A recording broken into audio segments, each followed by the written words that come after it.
तू हिरे माझा मितवा मालिकेमध्ये आजी ईश्वरीला घराबाहेर काढत असतात तेवढ्यातच रमाकांत शिर्केंची घरी एंट्री होणार आहे। आता ईश्वरीला रमाकांत शिर्के स्वतः आजींच्या तावडीतून वाचवणार आहेत, त्याचबरोबर वल्लरी मामींचं सगळं सत्य घरच्यांच्या समोर आणणार आहे। आता मालिकेमध्ये जबरदस्त ट्विस्ट एका पाठोपाठ एक दाखवत आहेत। तर प्रेक्षकांनो, आजच्या भागामध्ये आपण असंच पाहिलं की घरामध्ये आता जोरदार बारशाची तयारी सुरू झालेली असते आणि याच बारशाची तयारीची सगळी जबाबदारी ईश्वरी आणि अर्णवने घेतलेली असते। आता इकडे मामा, वल्लरी मामी, आजी आणि राकेश नावांची लिस्ट काढायला बसलेली असतात। आता सगळेजण आपापल्या आवडीची नावं सांगत असतात आणि मामा लिहून काढत असतात। आता इकडे अर्णव आणि ईश्वरी मात्र कपड्यांची खरेदी करण्यासाठी बाहेर मार्केटमध्ये गेलेली असतात। अर्णव आणि ईश्वरी जात असतात तेवढ्यातच ईश्वरीला पुन्हा अर्णवचे बाबा दिसलेले आहेत। आता रमाकांत शिर्के यांना पाहून ईश्वरी त्यांच्याच पाठीमागे धावायला लागते। रमाकांत शिर्के पुन्हा त्या साधूच्या वेशात असतात आणि ते भजनामध्येच तल्लीन असतात। हातामध्ये टाळ घेऊनच ते चालत असतात। ईश्वरी त्यांच्या पाठीमागे धावत असते। तर प्रेक्षकांना आता रमाकांत शिर्के लवकरच ईश्वरीच्या हाती लागणार आहेत, कारण आता ईश्वरी त्यांच्या पाठीमागे सततच धावत आहे। आता ईश्वरी त्यांच्या पाठीमागे धावतच असते तेवढ्यातच ते अचानक डोळेआड होतात आणि ते दिसेनासेच होतात। त्यामुळे आता ईश्वरी ते चांगलीच चाचपडलेली असते। आता अर्णव ईश्वरीला शोधत असतो, ईश्वरी सापडतच नसते। कुठे गेली मिस इंदोर असं म्हणतच इकडे तिकडे भटकू लागतो।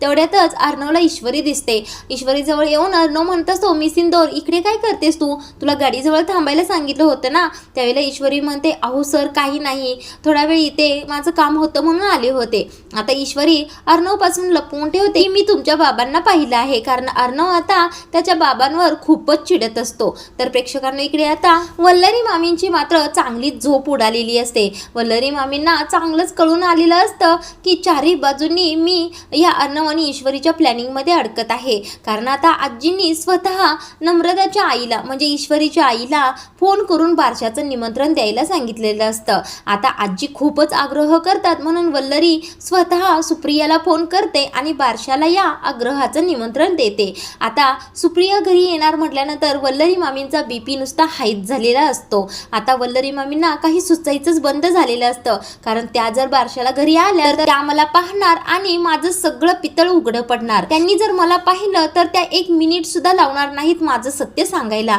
कारण त्यांनी बरोबर मला पाहिलेलं आहे आणि रस्त्यावर मी ज्या वेळेला त्यांना भेटले होते त्यावेळेला त्यांनी माझ्यावर अटॅक सुद्धा केला होता। आता सुप्रियाला ही वल्लरी खूपच घाबरलेली असते।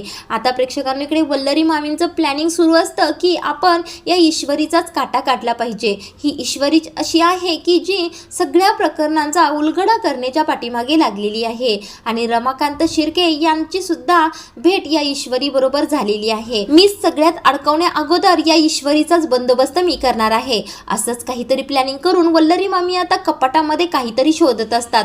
तेवढ्यातच मामा तिथे येतात आणि वल्लरीला म्हणत असतात, वल्लरी काय शोधत आहेस? त्यावेळेला पुन्हा मामी नेहमीप्रमाणेच मामांना ओरडतात, भांडायला सुरू करतात आणि रूममधून बाहेर घालवतात।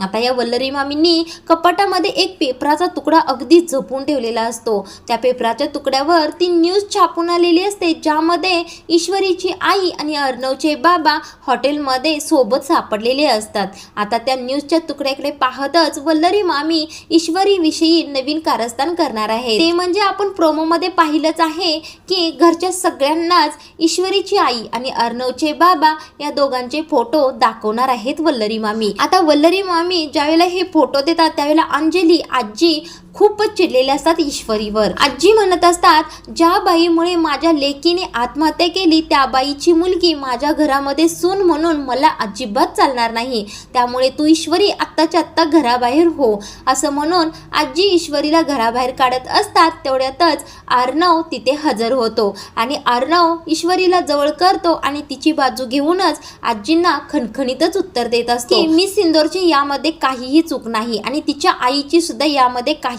चूक नाहीये। तुम्हाला जे काही आत्ता कळालं आहे ते मला यापूर्वीपासूनच माहीत आहे। हे ऐकून आता अंजली आणि आजींच्या पायाखालची जमीनच सरकते। तर प्रेक्षकांनो, येणाऱ्या भागांमध्ये आपल्याला असंच पाहायला मिळणार आहे की अर्णव आणि ईश्वरीची सर्वात कठीण परीक्षा सुरू होणार आहे। ते म्हणजे आता अर्णव ईश्वरीची बाजू तर घेतोय पण घरच्यांना तर पटतच नाही। तर आता ईश्वरी ते स्वतःला प्रूफ करण्यासाठी अर्णवच्या बाबांना स्वतः घरी घेऊन येणार आहे. ती आता त्यांचा शोध घेऊन स्वतः त्यांनाच पुरावा म्हणून आजींच्या समोर उभा करणार आहे. आता रमाकांत शिर्के स्वतः अंजलीच्या आईला निर्दोष ठरवणार आहेत, कारण आता रमाकांत शिर्के एक ना एक दिवस घरी येणारच आहेत. या वल्लरी मामी सुप्रिया आणि रमाकांत शिर्के या दोघांच्या तावडीत नक्कीच सापडणार आहेत, तेही पुराव्यासहित. कारण आता श्रीकांत धुमाळ, रमाकांत शिर्के आणि सुप्रिया तीन ठोस पुरावे वल्लरी मामींच्या विरोधात ईश्वरीच्या हाती लागणार आहेत.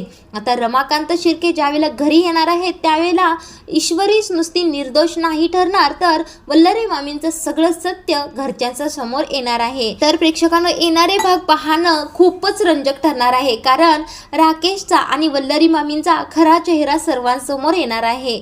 तर आपल्या आवडीची मालिका तू ही रे माझा मितवा या मालिकेचे रिव्ह्यू रोजच्या रोज ऐकण्यासाठी आपल्या चॅनलला सबस्क्राईब करून ठेवा.